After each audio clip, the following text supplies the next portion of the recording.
guys, so another haul for you. I'm carrying stuff in my hand. That's why I look like a freak. Okay, so I got a lot of stuff as per usual. Again, months worth of stuff. I'm only able to film once every 3 or 4 months, and so this is months worth of stuff. I didn't go out and just do this in one full sweep. Right, okay, so let's start off with the skin stuff. Just replenishments.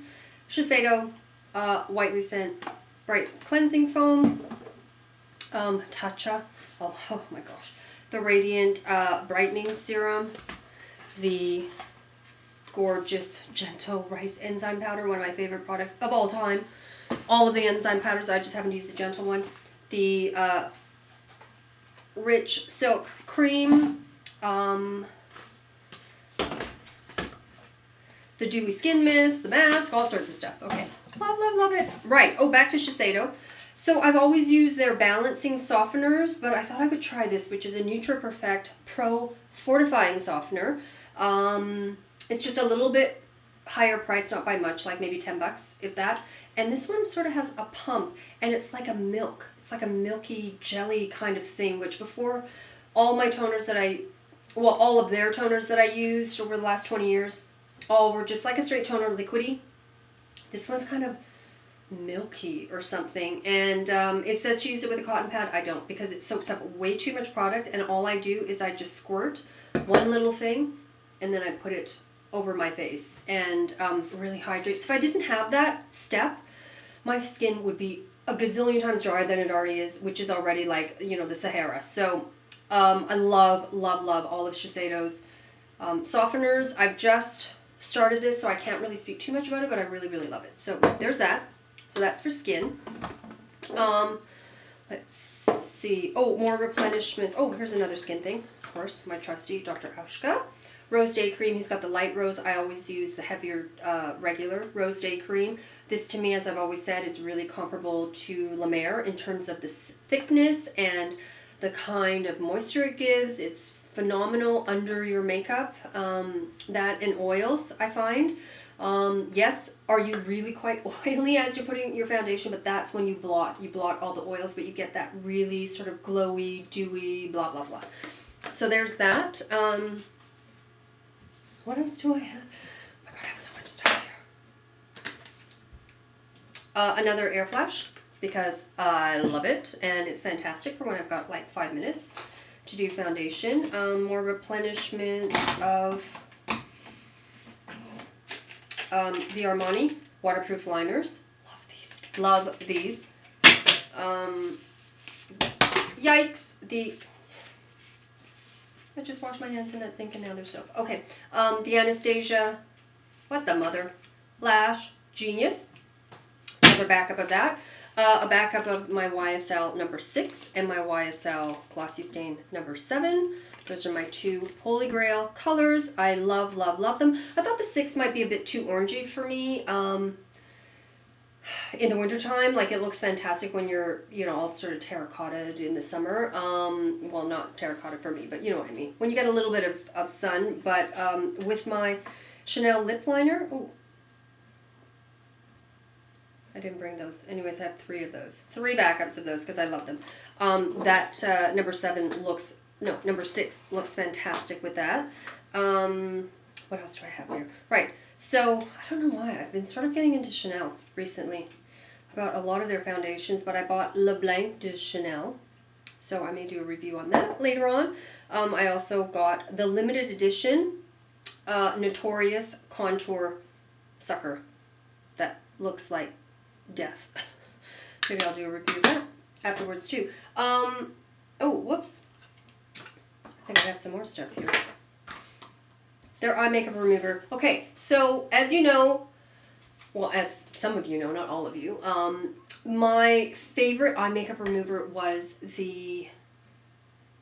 Hello, I'm drawing a blank. What the heck was it? Boots. Oh, wow, did you just see it churning there? The Boots Organics Icelandic Moss Soothing something or other. Okay, so anyways, what the mother? a year or something ago, as I told you the story, Shoppers decided to discontinue carrying that Boots Botanics line. They still carry Boots number 7 and stuff, but that Botanics is gone. So I basically drove to every Shoppers and I said, whatever you got, give it to me because I'm just going to stock up. Well, I wound up getting about 10 or 11. And that's all I could find. And then people were saying, hey, you know what? They carried it at Target in the States. So then I was like, okay, well, at least I can still get it at Target and I can get somebody to send it to me. So then afterwards, they reformulated. They discontinued it and reformulated, and I heard it really sucked. Like, all the reviews were like, why did you guys do this? So that product no longer existed. So I needed to find a new one, and I'm not that crazy about the Lancome. I've had it. I've tried it before years ago, and I wasn't that crazy about it. So then anyways, I've heard raves about this particular Chanel one, so I got that to try. Okay, I've got that Chanel, this Chanel. Okay, and then I bought a new Apparition Illusion D'Homme, or this is called Apparition, and it's an Illusion D'Homme, and it's in a navy. Ooh, gosh, that's pretty. Okay, so there's that, and another SKINCEUTICALS CE Ferulic. My replenishments always have to have one of those. Hello, Holy Grail of Holy Grails. That's what the term Holy Grail was created for. Was that mother of product? Okay, eyeshadows. I'm really getting into coppers for some reason. A copper kind of thing. So I picked up Terracotta. Laura Mercier's Terracotta. Baked eyeshadow thing, and also a Makeup Forever number 312. You know, it really pisses me off when they just do numbers, and they don't. Armani does that. They don't have a name. It's like, well, you can't be bothered to come up with a name. It's so much easier to remember, but it's that one too. They're kind of similar. I think this one's a lot reddier. Can't really tell, but it's the first Makeup Forever eyeshadow I've ever owned. I don't own any of their eyeshadows, but I quite like it. I'm wearing it today. That's what you're seeing on my eyeballs. Do I have anything underneath? No, that's just what you're seeing there is this color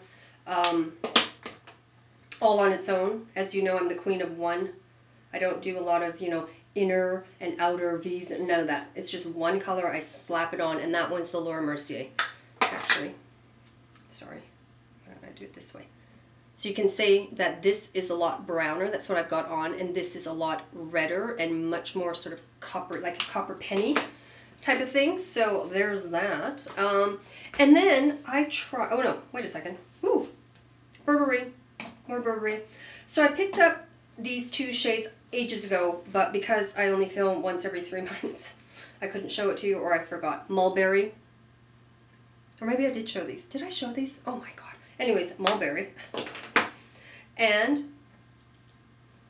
Dark Sable. Gorgeous. And then recently I went to pick up many of their quads, and they were all so similar to colors that I already had. It's almost like they brought out a quad in colors that already existed, which makes no sense to me, but I got Spice. That is gorgeous. That was the only one that I thought, you know what, that is quite different than the stuff. Like, I don't have a super reddy color like that one, and I don't have that yellowy color, and I don't have a black and Burberry, so that one, this is number 5, Dark Spice. Love that. And then to finish up, what the heck, am I finishing up already? Yeah, I think I am.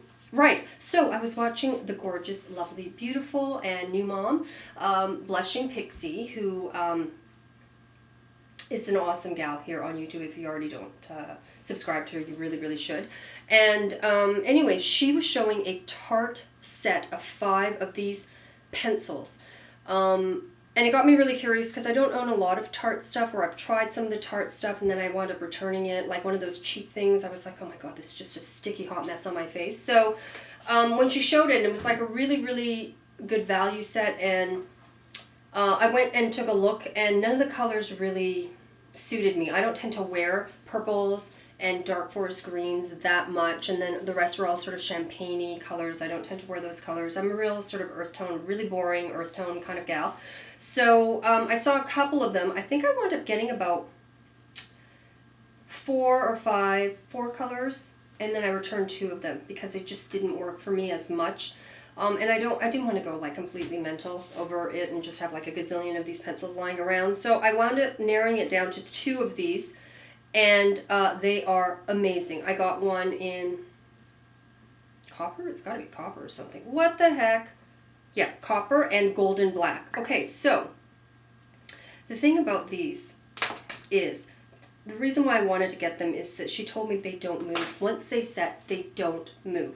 So when I was trying them on, and I was swatching a whole bunch to see which ones that I would get, I was really only going to get one, maybe two. And as I was there swatching, it took a couple of seconds. Oh, just waiting for that to set. I picked up a pencil in gold as well, Aztec gold. A thin, one of these thin ones. It's got a little smudger at the end. They all have smudgers at the end. But anyway, she basically said they didn't move. And by the time I was done swatching it, I was trying to wipe it off. It would not come off. I mean, like this, the thinner pencil is not as sort of, does that even make sense? That's not even a word. You know what I mean? It's just like on there. But these two, once they set, I swear to God, they do not move. Like, they don't. They don't at all. Like, I've never seen anything like that. Like, you see how many times, and even if I wasn't pressing hard, the friction of them alone. Those two.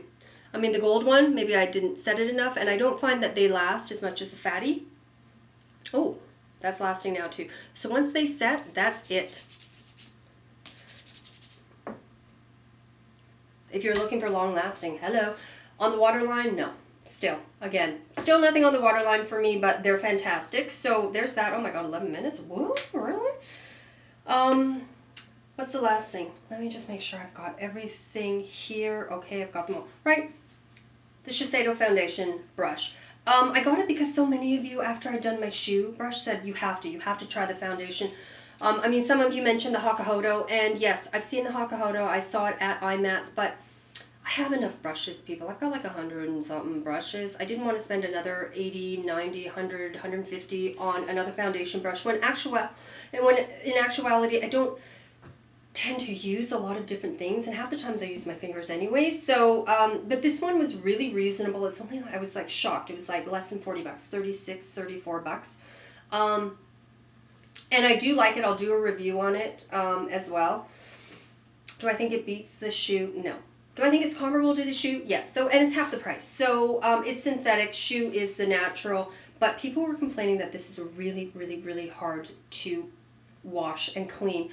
And I know exactly what they mean because it's so dense that, you know, I put the tiniest little bit of, you know, my liquid soap, like a beauty blender soap or Dr. Bronner's Castile lavender. You know, lavender is a natural antiseptic, so an antibacterial. So if you're going to get one of those, use the lavender one.